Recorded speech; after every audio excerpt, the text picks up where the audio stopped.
Hi, I'm Maria Zorek. I'm representing today the Ukrainian Institute in Germany. We are co-organizing two seminars at this conference. One is about fact-checking with Anna and Robert, and another one is on a justice stage about social media campaigning. Anna is a journalist, trainer, and teacher of the journalism at Moldova State University and School of Journalists from Moldova. She has been active in journalism since 2009, gaining experience in various media, including print, radio, online, and television. Anna has collaborated with international organizations producing documentaries and leading social campaigns. And since 2015, she was leading several media projects focused on combating fake news, propaganda, and disinformation. In 2016, Anna was honored with the title of Journalist of the Year for her work in the field.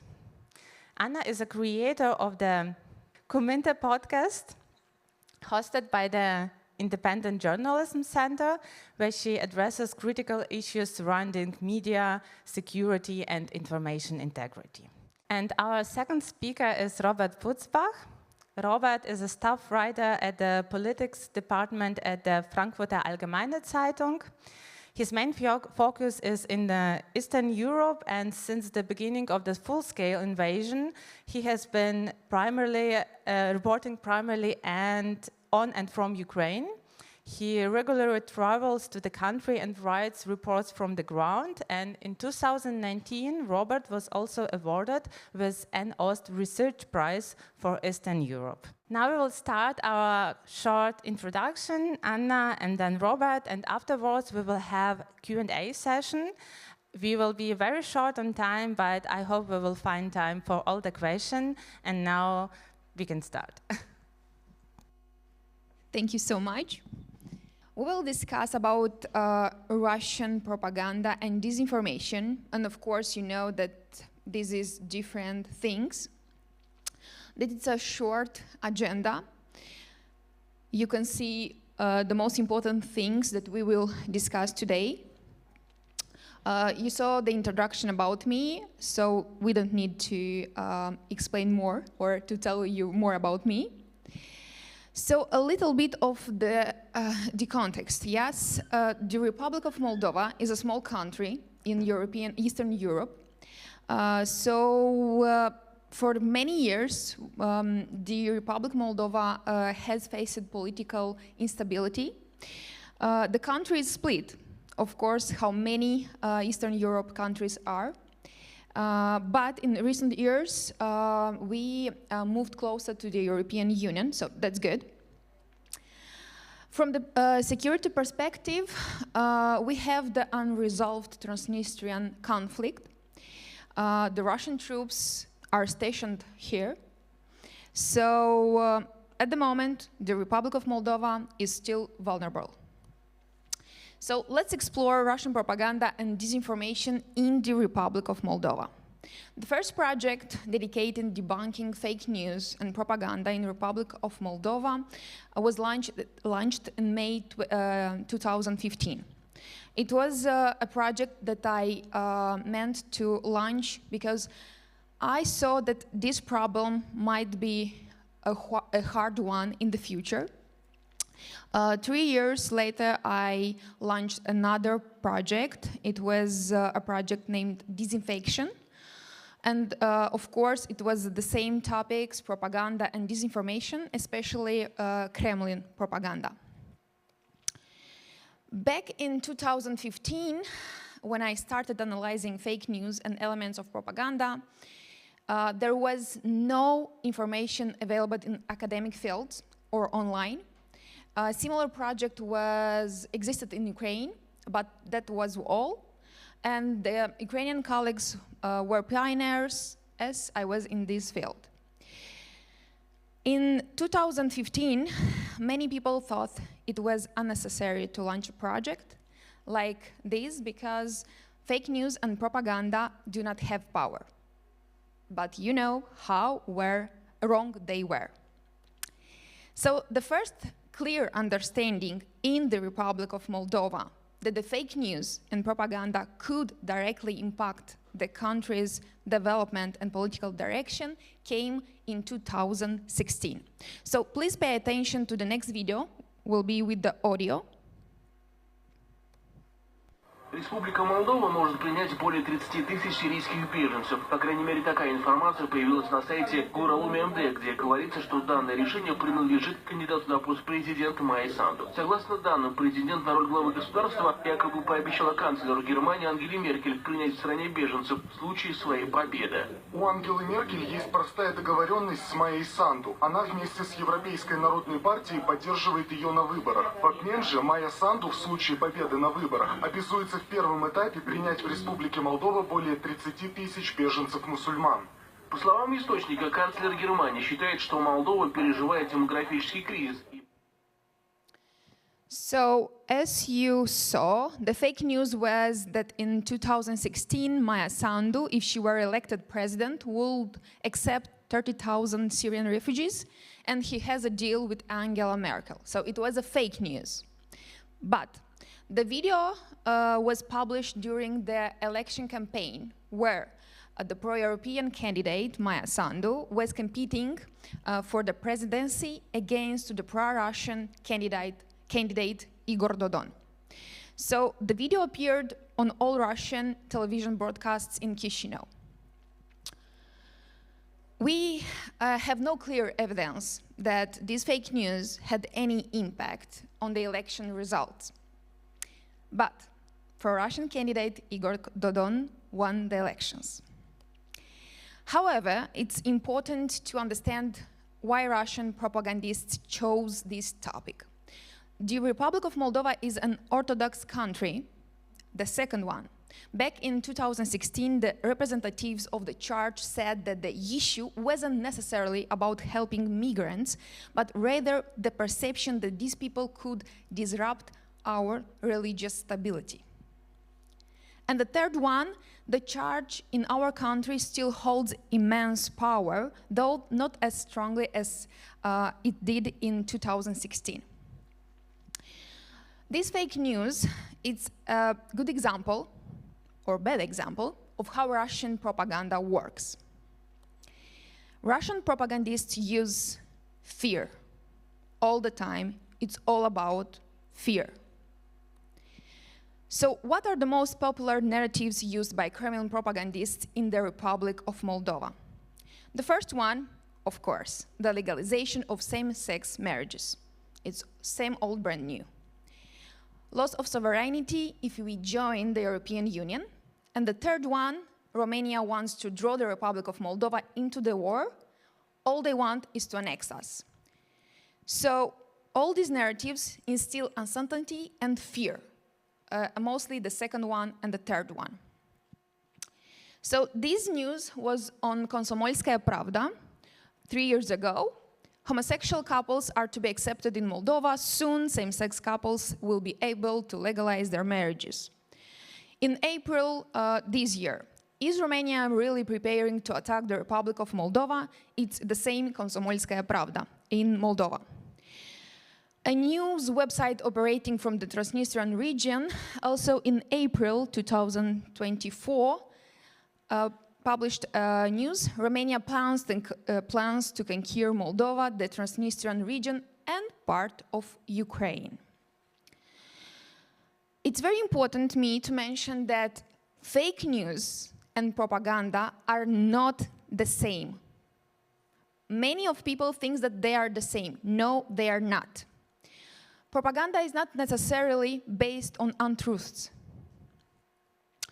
Let's analyze the latest newspaper edition of Moldavskie Vedomosti, in English will be Moldovan Statements, to see how Kremlin propaganda has continued to work up until today. So if you want to have it, I have with me this edition, so you can read it. So on the first page of Moldavskie Vedomosti, you will see this news. Brussels calls for legalization of gender reassignments. European Commission recommends Moldova prioritize the legalization of homosexual couples. and the European Commission's dissatisfaction with the lack of sex education course in Moldova. The second one is 15,000 Germans want to change their gender, while more than 60,000 families lost child benefits payments. Another one, Latvia puts women in front of the gun, will introduce mandatory conscription for women in 2028. So, the statement regarding the European Commission, it does not appear in the specific reports, so it's a fake news. The second one, somehow have on the base some truth. So it's all about reports about Germany's Self-Determination Act, and these 15,000 applications had already been submitted to change legal gender and race. The third news. It's not decided, yes, because in the news we see that they wrote that it was decided, but the truth is that Latvia's defense minister wants to conscript women, but has not been decided, it's still been discussed. Another one, it's like a quote for The Guardian. Ukrainians may pay Russia for repairs in Donbass. But it's a fake news, of course. And this is the information you can find on The Guardian regarding this topic. Should Russia pay reparation for the Ukraine war? Ukraine war briefing Russia's foreign earnings to pay for Ukrainian defense. Plan needed to make Russia pay reparation to Ukrainians, says report. So it's 2 years ago, and 6 months old. So as you see, no one said that Ukraine needs to pay Russia repairs in Donbass. It's all about Russia pay reparation to Ukrainians. Another one. It's an article and a quote about the best thing that could happen to someone with war. The Prime Minister of Slovakia is quoted as saying that this war brought many financial benefits to certain individuals. But stay a moment, I will explain more. Even Slovak Prime Minister Robert Fico had a series of statements regarding the war in Ukraine, and you know all of these statements.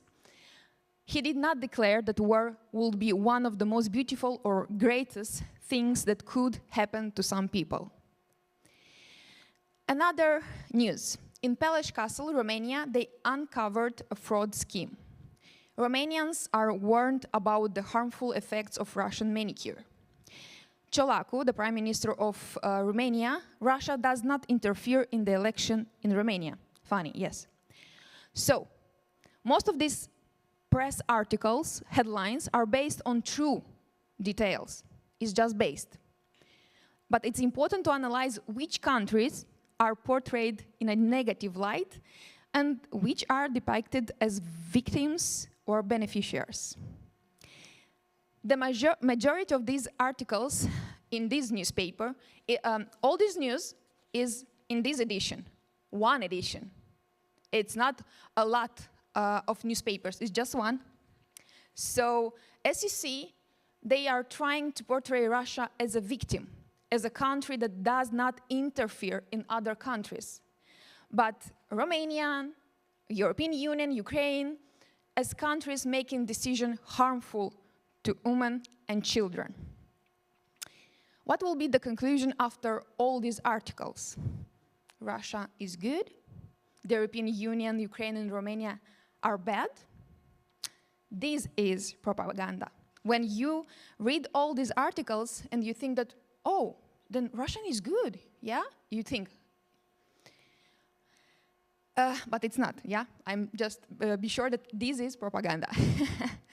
In 2023, the government in Republic Moldova blocked 6 TV stations and 30 websites that were believed to be used by Russia to manipulate the election in the Republic of Moldova.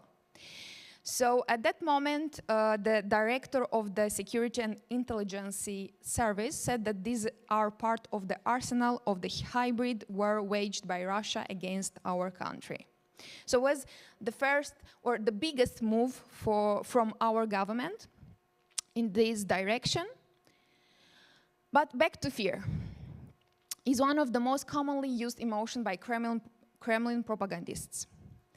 But before propagandists use fear in their tactics, people have been exposed to information over the years that now shape their choices. Information that was shown on Russian televisions, broadcasted in Moldova. So over the years, through comedy shows, reports, and analysis programs, Russian televisions has promoted hatred towards the LGBTQ+ community, NATO, and the US. Citizens of our country have been exposed to this kind of information for many years. Meanwhile, the Russian language and culture, along with traditional family model, have been intensively promoted. Also, as traditional Russian food, music, and symbols like Matryoshka doll were also highlighted. So for me, it's very important to explain to you that we do not have a problem to discover the culture of other countries, because Russia is other country for us. But it becomes a problem when someone tries to interfere with their culture in our culture.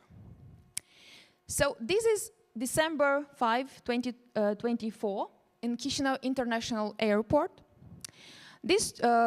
I went in the store where people can discover authentic Moldovan products, wine, candies, and these photos I take. So in this store, alongside Moldovan wines, magnets, and all this stuff, I found Russian dolls. So as you see, I don't know if you see the Matryoshka, yeah, and candy boxes with Russian characters. Of none of these boxes did I find any Moldovan characters. So it's important. There is here you can see it's a Moldovan character, Fed Frumos, and he is surrounded by Matryoshka. As you know, Matryoshka is a Russian doll. So naturally, when a person wants to buy something from Moldova and enter in a store that claims that have Moldovan products, naturally, this will lead them to associate the Republic of Moldova with Russian Federation. Some may argue that a few dolls and chocolates couldn't possibly have much impact. But that's precisely how propaganda operates. Not just like that.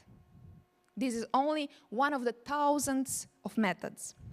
So, the context, it's very important. Yes, the background. The control of this store in the airport is held by Ilan Shor, a businessman with strong ties to the Russian Federation. So, he was a candidate from Ravnopravia Party in 2014 when he entered the race with the slogan "For Moldova in the composition of Russia." Of course, he is known as involved in a banking scandal. He has faced accusation of corruption and fraud.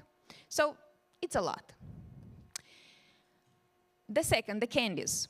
The company Bucuria, it's in the Romanian Happiness, that produced these candies was bought years ago by a businessman from Russia. So the majority stake owned by Trade House Valdei, a Russian company led by Evgeny Tryakin, and the second largest by Rima Tryakina and Evgeny Tryakin. So it's all Russian.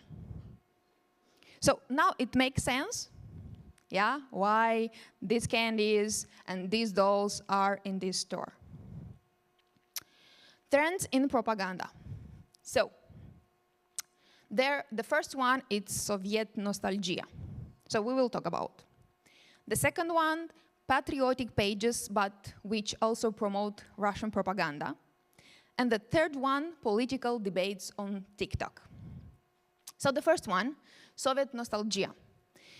This phenomenon of nostalgia for the Soviet Union, it became popular in the last year, especially online. So as you see, if you put a hashtag Soviet nostalgia on in TikTok, you'll see how many views they have all these videos. So they there are hundreds of these videos with nostalgia for Eastern Europe in period of Soviet Union. And now I will turn on a video with audio.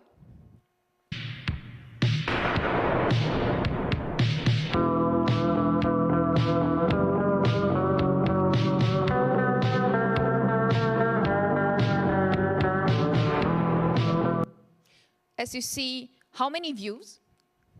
Yeah, another one with audio.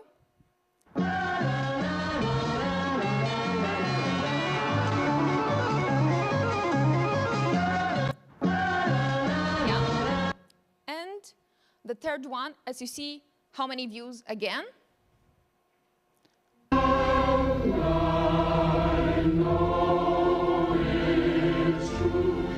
Visions are seldom all they see. But if I know you, I know. Again, so many views. So everything is beautiful. Soviet Union's aesthetics, music, it's amazing, yes? At the moment, you think. So Soviet nostalgia, it's a phenomenon romanticizes the Soviet period and shows only the beautiful parts, or those that some may have pretended were beautiful, because it's not beautiful. That buildings are not beautiful. Okay, it's just my opinion, yeah. So it's important to understand that nostalgia is a feeling most adults experience, yes? So most of the people are nostalgic because they wish they were kids again. So where I am going, yes? You will see. So as many grown-ups express a desire to return their childhood or when they are youth, because childhood is often associated with simpler times, free from the responsibilities and stresses of adulthood. So it is not about a desire to live in the Soviet Union, but a desire to return to childhood or youth. So it's just a feeling, and that's great. The Russian Federation, they did great. So it's clear about Soviet nostalgia. It's maybe you have questions, so it's okay. Yes, yeah. The second one, patriotic pages, which also promote Russian propaganda. So how it works? It was inspired by Socrates. He used this technique in his speeches. He would say 10 true things that everyone agreed on, and the 11th thing will be new. Even the people in the beginning normally wouldn't accept this thing. At the final, when he will finish the speech, they will agree with this 11th new thing. So the same technique is used by propagandists, though in a different form. They present 10 true things or patriotic posts, and the next one is fake or covered propaganda in favor of Russia. So you will see in Ukraine and in Moldova that we have a lot of patriotic pages on Facebook, Instagram, TikTok, and sometimes they post some videos or text where somehow they agree with Russia, or they are promoting traditional or their culture. So this is propaganda, because they catch you with some true information, and after that, they give you the things that they need to give it to you. So mixing true information with partial true, it's a perfect mix for them. We will see the third part, political debates on TikTok. It's something kind of new, but it's very interesting to watch and analyze. So the next video will be with audio. It's in Romanian, but I put subtitles, so you will understand about what it is. Ați văzut, oameni buni, cam ea, Pribaltica nouă ne dă iar de 1 miliard credit, niște armament, nu știu, acolo, niște ceva. Cred că tot nou, tot. Contraaparate la drone. Tractoare, dar armament. So a woman said that she heard that Baltic countries will give us weapons on credit. It's important, weapons on credit, because the Moldovans are afraid of credits, yeah? And we are preparing for war, again. So other person, the man said, instead of giving us agriculture machinery, they give us weapons. That's true. That was a false information, yes? The true one was that the Baltic countries signed a declaration of support for the integration of the Republic of Moldova in European Union. So it was not a financial or military assistance, yes? So many have underestimated the impact of this online political discussion. I guess after the election in Romania, all the people think differently. That's great, because we need to understand how big is this problem. But the biggest problem is that in these live streams, we are giving a platform to misinformed individuals. So they can, and for victims of conspiracy theories. So we somehow promote hundreds of falsehoods and conspiracy theories. In Moldova, we have like 1.6 million users on TikTok. Half of our country has profiles on this platform. And the last one, fake news and Russian propaganda are the shadows that distort truth, manipulating minds and reshaping reality. So that's all. Thank you.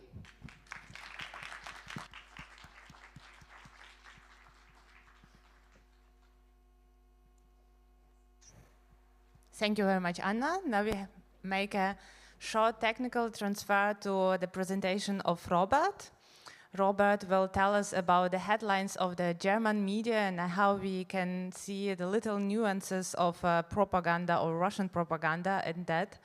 Yeah, as Maria already mentioned in her introduction, she mentioned kind of the interesting part of my work when I go to Ukraine and I write reportages and all of that stuff.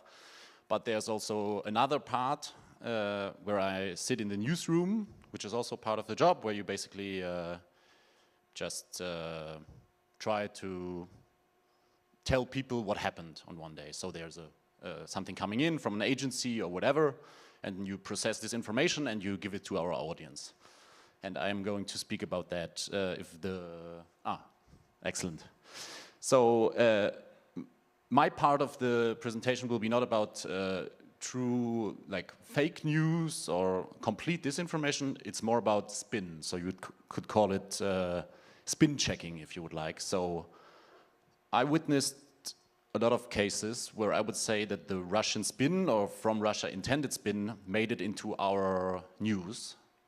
So to the so-called mainstream media, which you as a someone from the audience would call like a source I would trust, and maybe it's not so suspicious like something on TikTok where you would, from the first moment, at least you guys would doubt if the information is true or what is behind it, but if it comes from a reliable source, you would say, okay, I will give it a chance. So I would say that this is especially, it can be a problem if there is a certain Russian spin. So I will try to give you a few examples where I witnessed it. Afterwards, I will talk about how could it happen, what are the reasons for that. This part might be a bit boring for the journalists under us because they all know about that, but maybe for our other guests, this can be also helpful. And at the last part, I will try to dig a bit into what can we do against it. So how can we prevent that from happening? So my first example is from the 14th of June 2024. What happened? Putin said something, which happens quite often, and sometimes it makes news, often not, which is good, but during the war especially, it makes news a lot. So what would I find on that day in the news? So first of all, it's not about speaking in a bad way on concurrents or other news media. That's why I always chose like 10 or 5 for certain examples. So it's not about the media itself, it's just a general trend where I think something could be improved. So what would we read the next day? This is all online because it was easier for me to find, but of course in print media you would have the same thing. War in Ukraine, Putin offers ceasefire. Okay, so there must be something new. Putin offers Ukraine a ceasefire, but only under this condition. So there's maybe a certain condition behind it. A ceasefire immediately. These are Putin's conditions. Ukraine, Putin calls for ceasefire under 2 conditions. Now it's already 2. Or Putin speaks of ceasefire. How serious is he? So this would be the impression. I'm not doubting that in these articles probably there will be correct statements and maybe even another point of view, but you have to know that especially nowadays people just check the news. They see it in the metro in Berlin, for instance. They see it in social media, so not everyone unfortunately is reading every article until the very last dot. So also this certain spin, what you already have in the headline or in the teaser, I think it is already relevant or can be relevant. So what happened on the 14th of June? First of all, the 2 days after, the 15th and 16th of June, there was this conference in Switzerland, in Bürgenstock, where a lot of leaders attended, and it was about peace in Ukraine. And Russia was not attending this conference, it was not part of it. So I think what happened was that Putin also wanted to be in this information circle. He didn't want to be excluded, but of course he was not part of this conference, and of course he has a completely different opinion. So what he did was that on Friday, so the day prior to this conference, he announced something which ended up in our media, as we already saw, like this. So now I have the original speech here. It's a translated version into English, where we can see what he actually said in his statement or speech. So it was about about the full withdrawal of its troops from Donetsk People's Republic, Lugansk People's Republic, Zaporizhia and Kherson regions, a neutral non-aligned status, nuclear-free, demilitarization and denazification, and agreed numbers on demilitarization, which means that only a very low amount. So he basically, once again, asked for the total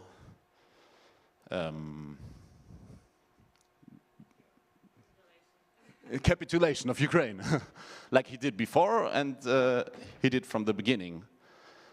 So I would say that these headlines, they made, we will come later to the point how could it happen, but actually what he did, and maybe the true headline would be Putin once more asked Ukraine for capitulation. So actually there was not a lot of new stuff, but the timing is decisive because it was shortly before this conference. So maybe someone would expect that something in this direction is going to happen in the coming days. And this was exactly the moment where Putin came in with his speech. So that's just the first example. The second one is consists of 2 parts. The first part is on the 25th of September. Again, Putin said something. And on the 19th of November, Putin signed something. So I will check the headlines again. First one is joint attack on the Russian Federation. Putin announces new nuclear weapons doctrine. Putin amends the doctrine for use of nuclear weapons. Russia, Vladimir Putin announces change in nuclear weapons doctrine. So kind of there's something new with the nuclear weapons doctrine, something changed, which is especially in the West often considered as a threat. Of course, you already mentioned that it's about fear, so of course there's a fear of nuclear escalation, of the use of nuclear weapons, so it goes into this direction, so it must be something that he changed. So, and then a bit later in November, we have a highly controversial Putin signs new doctrine on the use of nuclear weapons. New doctrine signed, Putin lowers threshold for use of nuclear weapons. new nuclear doctrine, Putin expands scenarios for nuclear strikes. So you see, it's kind of the same, but this time he really signed it, so it must mean something, something happened. So let's look on the context again.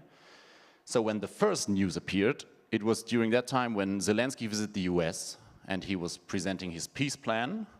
So also Ukraine would, to call it that way, dominate the information space in this moment because it's big news. He would meet with Biden, he even meet with soon President Donald Trump. So he would dominate the news. And this was the moment where this change in the nuclear doctrine was announced. So it was also strategically timed.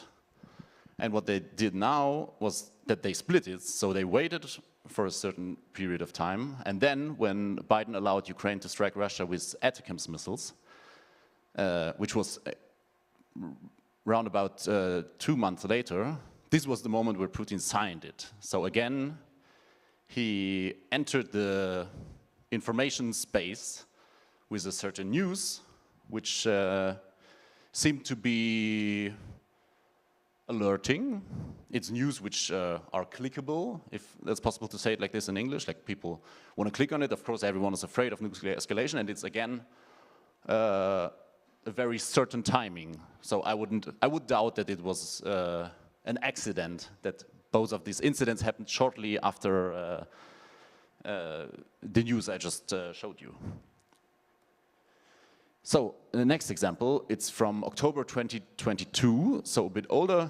What we see here is Russia bombing Ukraine with a lot of rockets, drones, and so on. What we see almost every night, but back then it was a very massive attack. So what do we see in the headline of the news? Putin's revenge. Russia responds to the damage of the Crimean Bridge with massive airstrikes. Moscow's revenge for explosion on Crimean Bridge. Russia's military attacks apartment blocks in Zaporizhia with missiles. Russian revenge attacks on infrastructure in Ukraine. Putin's bloody revenge after attack on Crimean Bridge.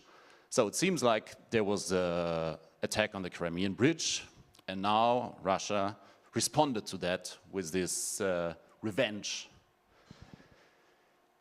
So, of course, the context, probably all of you know, like 2 days prior to this massive air attack, there was a truck exploding on Crimean Bridge and damaged it.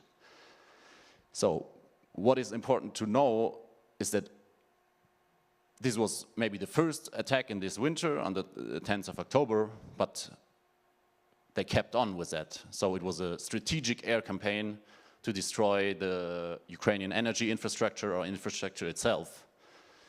So, to the background here is just another source from Bellingcat. These kind of attacks, even if it may seem like that on the first hand, it's not something where someone gets angry and then he presses a button and a rocket is flying somewhere. So like a kind of revenge action. But it has to be planned. You have to have bombers, which needs to be deployed, which needs weapons, rockets. You need to have submarines going somewhere. So it needs a lot of planning. And it didn't end that day, but it continues for a long time because there is a strategic goal, which is to destroy Ukrainian energy infrastructure.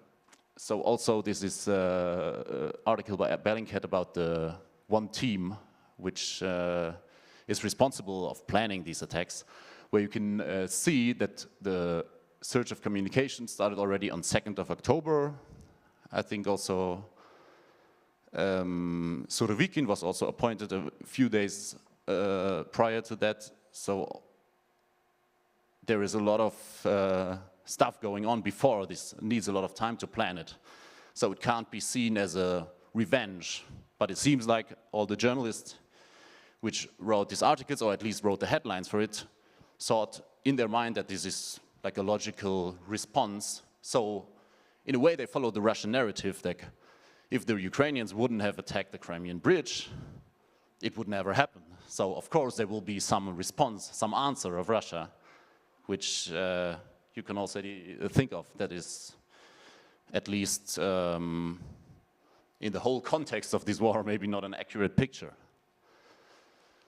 Next example, that's from the 3rd of October this year. What we see here is Sarah Wagenknecht speaking to an audience in Berlin. If we check the headlines, once again, we would see "Never Again War," protest in Berlin on the day of German unity, peace demonstration in Berlin, Buß vor Stegner, cheering for Wagenknecht, a broad alliance demonstrates in Berlin for peace efforts. Berlin, thousands attend peace demonstration. And again, I'm not saying that all of these articles are crap and that they're just writing bullshit or something. I'm sure that if you would open most of them, they will give a lot of context and this and that. But on first hand, again, you would take the framing because they call it themselves a peace demonstration, which means, as you probably know, there was also a counter demonstration. So what is that then? If that's the peace demonstration, maybe that's the war demonstration then? So the escalation demonstration, something like that.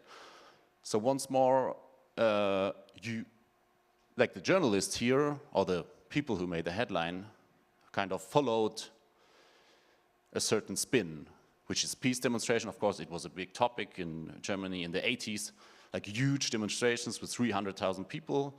So it's kind of aligned to that. So your small demonstration of 15,000 participants seems somehow bigger, some sort of huge movement within society on one hand, and of course, peace. Probably everyone wants peace, so it's not so easy to be against peace. So already in the headlines, or already by calling it a peace demonstration, you spread this sort of spin. So you could just call it demonstration for a different foreign policy, which is not wrong. It is not a strong opinion within. It is just what it is, I would say. So I will come to the next part. How does it happen? So this is a bit boring for journalists now. For the others, maybe not.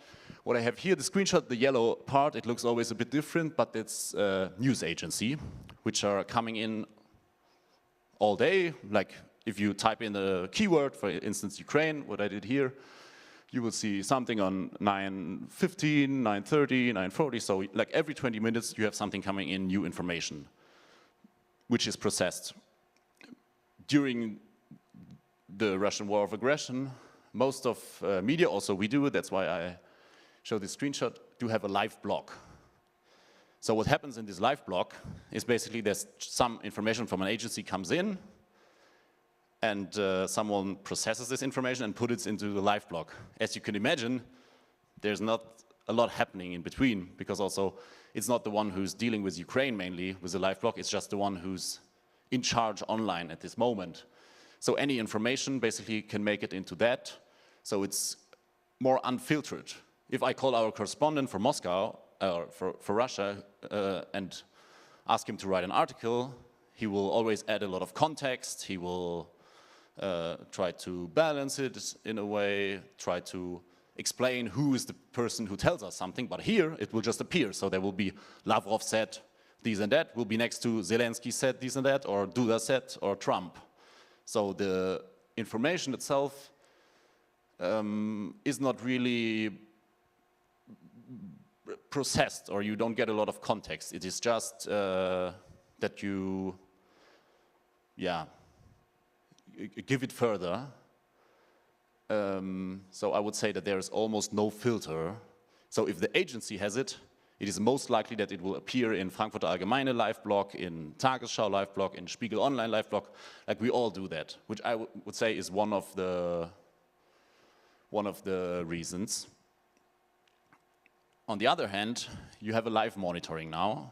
That's why also I chose online examples, which means also boring for journalists, but maybe interesting for the others, that I can have a look how my article performs on the website. So if it's uploaded there, I will have a certain ranking where I see like which article is on the first place, which one is on second. I can even, what is seen here, do a testing. So if I have a headline, which is maybe a bit boring, but maybe it's completely true. For instance, Putin says once again, I want total capitulation of Ukraine, something like that.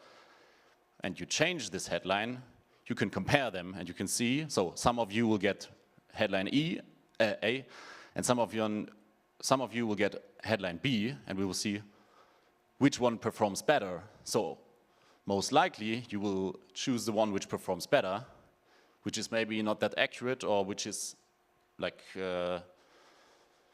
using the Russian spin.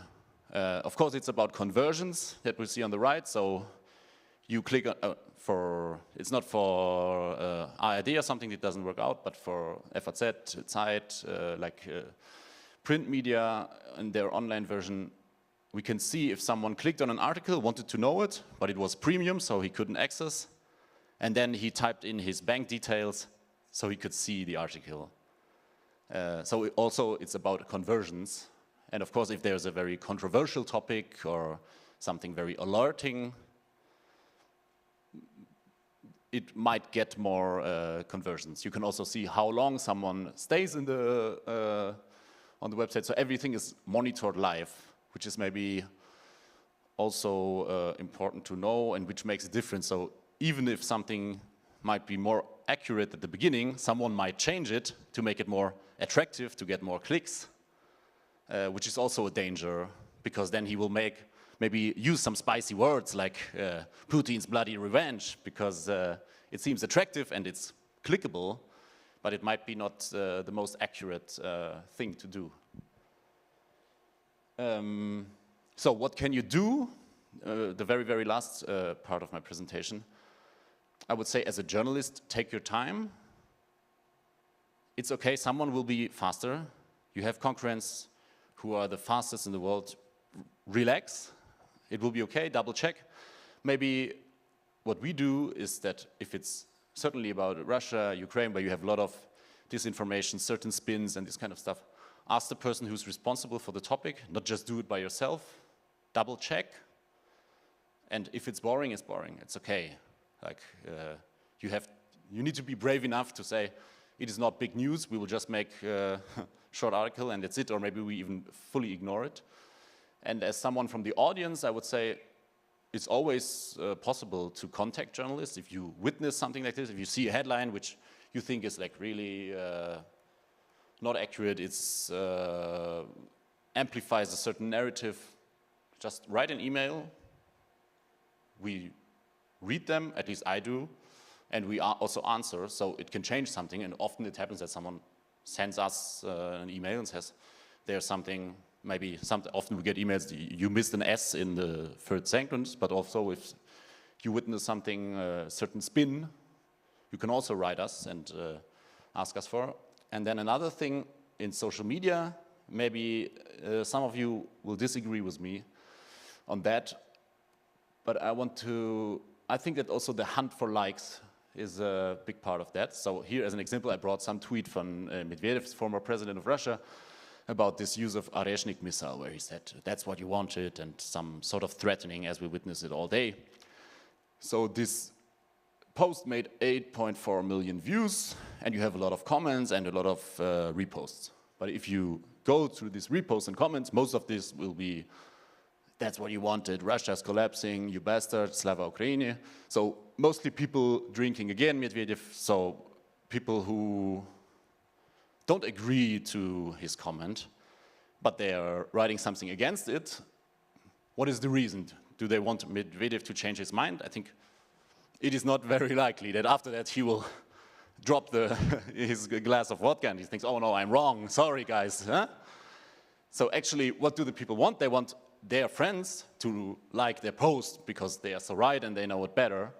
But what happens due to the dynamics and the algorithm is that more people will see Medvedev's post because it's performing good, it's performing great, a lot of people are commenting and reposting, even if the repost says, I think what we wanted was for Russia to get the fuck out of Ukraine, which is correct, but still you repost it, so someone who's maybe not part of your friends and who already knows will get Medvedev's post on his For You page, so he will see it, so actually you reproduce it. So I would say, if you have a friend who's spreading a certain narrative, I would always say speak up, also openly, not in a private message, yeah, right under it, I think you're wrong, I think it could be different. But if someone, where it's very doubtful that you can change his mind, maybe think again if you need these 10 likes of people who say, oh yeah, you're right, and maybe just leave it where it is. I mean, a lot of bots will share it and will comment and this or that, but also real people make this sort of information public. And of course, what also happens if you have like a real disinfo, like a fake news, there's also always a possibility to do some fact-checking. We also have a new project in FAZ where certain news which can't be ignored anymore and which are already spreading, where you just give a certain context or tell why it's wrong and this and that. So, yeah, that's my part of the presentation. Thank you.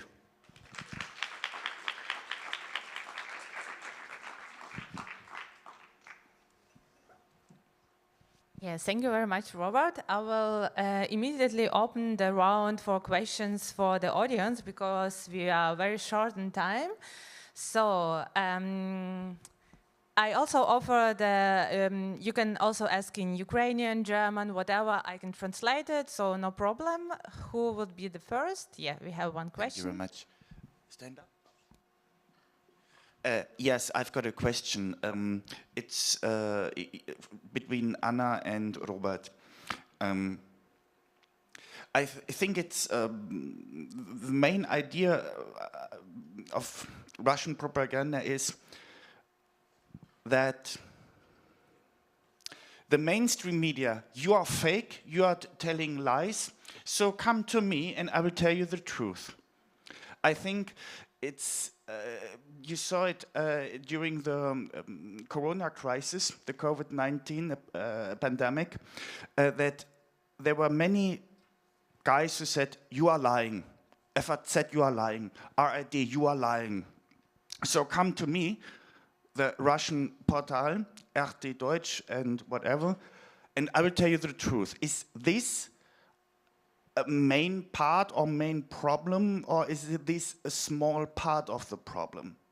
And the second question, what about for the EU Parliament in Germany said, okay, RT Germany, you cannot, you are out.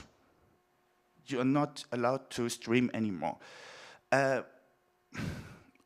Would it be a little better for RID, ZDF, Faktencheck, that they say, okay, guys, look, this article is wrong, this is wrong, this is wrong, this is wrong. And I will give you the reason for that. Thank you very much. Maybe I will give a short answer to that question because that's exactly what I wrote my master thesis about RT and different narratives for different audience, actually. So I compared the German and the Russian version of RT for that on coronavirus pandemic. So first of all, they banned RT, but they're still doing it. So you can still access it. If you know, use your phone and you will type in not rtde.com like before, but you change .com with XYZ, you can still exit it.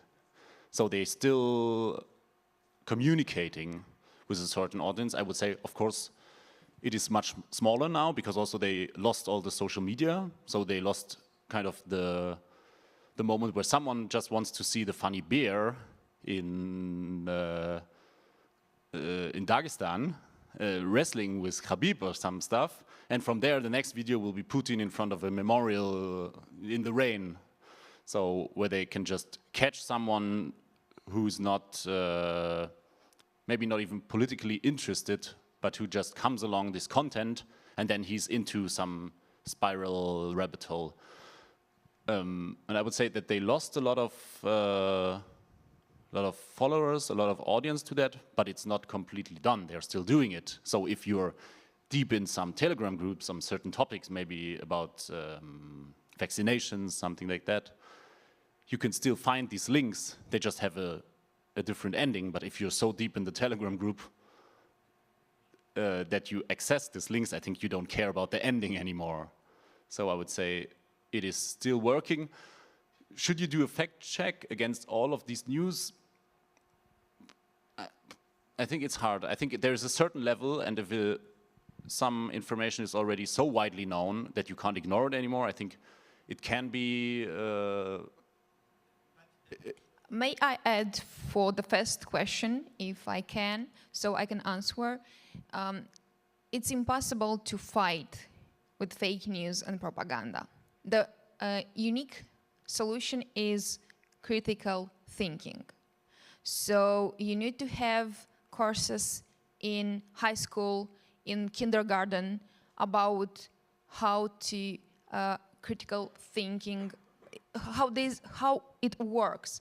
Because fake news and propaganda will be all the time. It was all the time. So it's not, hey, I'm here, I'm trying to analyze fake news, this is true, this is false. No, it's very hard, it's impossible to fight. We are fighting with fake news and propaganda in Republic of Moldova for many years. It's impossible. It's a hard process, and we need to understand, and we understood, because for 5 or 6 years we have media literacy in schools. So kids can learn more about that, learn that you need to have 2 sources in news, that you need to read in many media outlets, and to be sure that this information is true.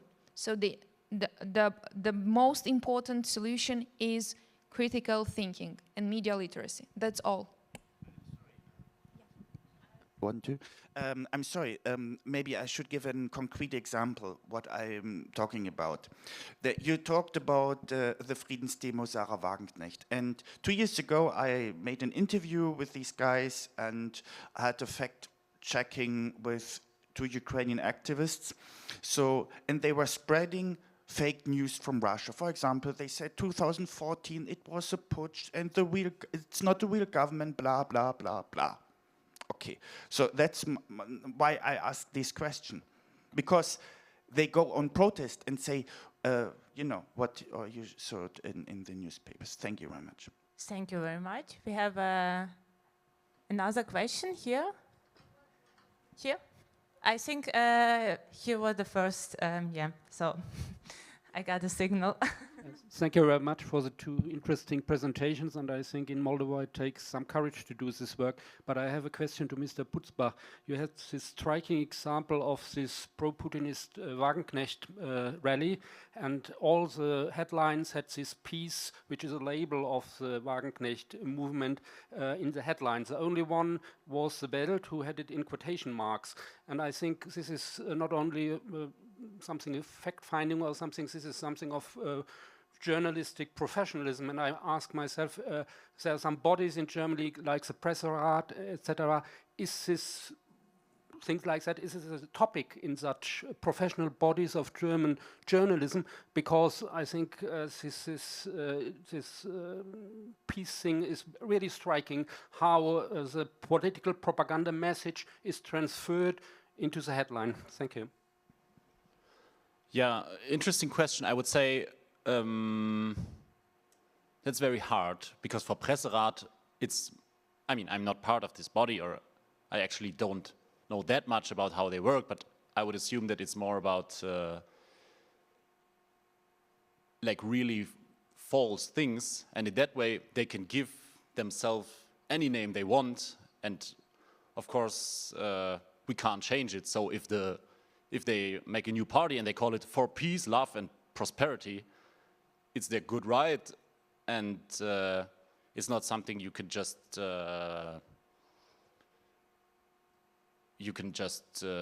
undo. Yeah, sure. So of course, what I use, the examples, it's also some kind of bias. Of course, I searched for the ones who didn't use the quotation mark. So actually, I would say a lot of them do, and this is something which I would consider something useful, or you just call it a demonstration. And what is the demonstration all about? What do the people say, and what does that mean? But I would say, I would agree to you that this quotation marks is something you could do, and you maybe should do, or at least it's much better than just write Friedensdemo. And on the other hand, of course it's very controversial, and also a lot of people get angry about it. But maybe, from my personal point of view, sometimes it's smarter move not to make it too big. So you had the day after this demonstration, or 2 days after, you had like whole page 3 with this demonstration, where I would say in Berlin we have a lot of demonstrations, and sometimes they have 20,000 or 25,000 people attending, and they would be in Tagesspiegel and in BZ, but they wouldn't appear in whatever, FAZ, Zeit, Süddeutsche. So sometimes also, I think it would be a good idea just to relax and don't make it bigger than it already is, from my point of view. Okay, we have time for 2 more questions. We have 5 minutes left. I see there are 2 hands. Maybe we will arrange the third one. If you will keep yourself short, we can manage 3 questions. Well, first of all, thank you so much for your wonderful presentations. I have a question to Anna, and also maybe joint questions for you too. So, Anna, you know, probably for everyone in this room, when someone spots some Russian news, then it's already like Orwellian meme that if Russia says something, they lie. And therefore, while you were speaking, I was wondering, who is your audience? Like, because people in Moldova who have critical thinking, they're probably already on your side. So are you trying to persuade someone to think critically, or do you measure somehow this impact? And to both of you, I was wondering that, especially in Germany, that this informational war is also a part of the war, and not many people in Germany understand that it's already time to defend yourself from this warfare, right? Because we know what happened in Ukraine in 2014 after years of also these aggressive informational attacks. Yeah, so maybe how do you see the ways of defending? So for the first question, my answer, it's very hard to measure the numbers, but what we are trying to do in the Republic of Moldova is to have trainings in different villages with young people, with kids, with young people 60 plus, I mean the older people. So we are trying to get involved all the population, or the most important person in that communities. So I mean like teachers, doctors, maybe the mayors. So when we are doing that, we are trying to explain how fake news and propaganda works and something like that. And after trainings, I see that they see differently. They understand how it works. So we cannot measure, but I can say for sure that in the Republic of Moldova, our work, we work a lot and we see the results. So of course we have people who support us, but we have a lot of people that are in the middle. They didn't decide it. We are pro-Russians or pro-European. So we work with these people. So that's a hard work, but that's very nice and that's very beautiful because we see the result. Yeah, thank you. Yeah, and maybe just to the short answer to the second question, yeah, I would say yes, we are in an information war and it's waged against us. How can we defend? I would say, first of all, talking about the media, send the professionals to the front line and not someone, in a way that you need to have someone who's dealing with this topic, who can understand the information, maybe give a certain context and just try to work with him as much as possible. So you will not get tricked by certain statements, information, whatever. So send the professionals, and if you don't have any, then educate them and like spend money, send them to Ukraine, wherever, so they really understand. Give them time to write, not be the fastest, but be the best. Okay, so we have 5 minutes left. 4. So hello, I'm Tatiana Kozhokari. I'm a researcher, so I'm supporting Moldovan's government in strategical communication. So I really enjoyed the presentation. My questions are for Robert, because what we've noticed in the Republic of Moldova, we have these informational bubbles, and it's very hard to break the information bubbles and to reach the different audience. And my questions are related to the titles of the news. Might be this a strategy, like to use catchy, somehow biased titles in the news, media news, and then to present, like in the content, real facts and arguments so you can reach the other audience? What do you think about this? Is it ethical somehow or not? And the second question is about social media. You mentioned that we'd rather not comment to a post, it is a fake, because we are helping to spread it. But at the same time, when we're speaking with people and I'm doing research, I'm talking to them, when I'm asking how do they kind of see or understand what what piece of news is fake or which one is real, they are saying that, okay, they are looking at the spread of how often they are seeing, but also they are reading the comments. And I do encourage our citizens to comment and engage and give different opinions, like through the comments. How do you think about that? Should we comment or not? Thank you. And I'm just will collect one more question and. Yeah, thank you. My question is to Robert Putzbach.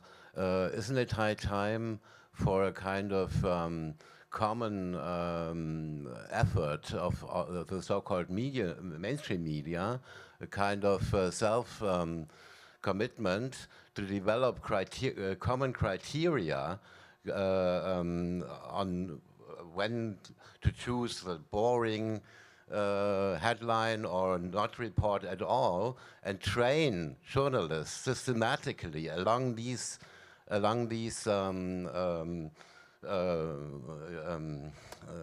this codex, or is this a totally utopic idea?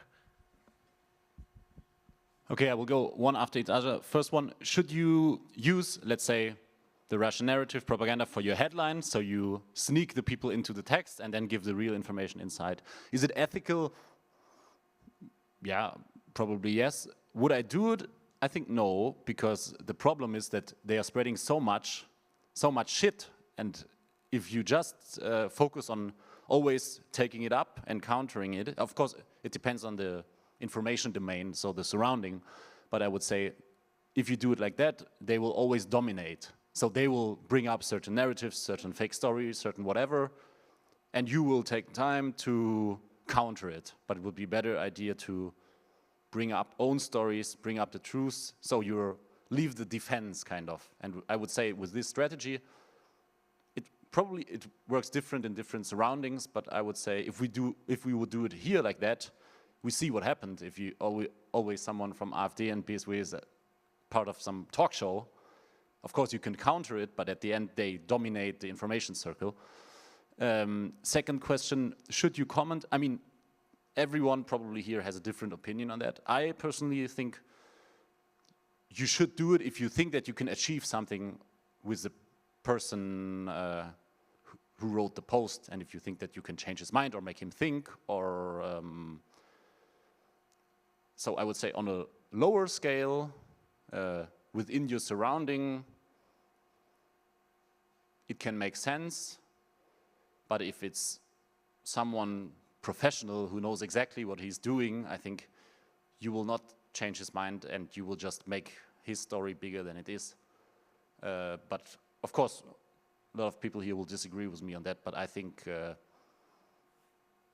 that often it's not worth it, and it doesn't change anything if you write under it, oh, you're so wrong, you're the worst, something like this, what we often witness, especially on X.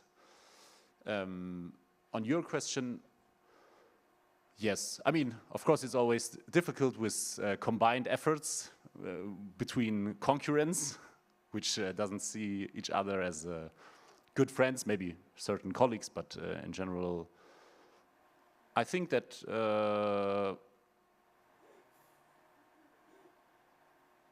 it could make sense. I think it's an important topic, and you need to prepare your people for an information war the same way like you prepare people for a real war.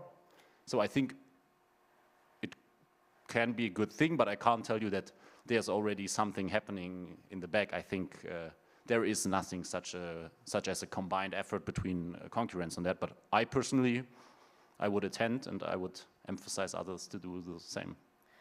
Thank you very much. I'm sorry to interrupt at this interesting moment, but we are running a very tough schedule. So I think you can approach the speakers, both speakers now in the coffee break. But first of all, I want to say thank you to the moderator, to Anna, to Robert for this great session.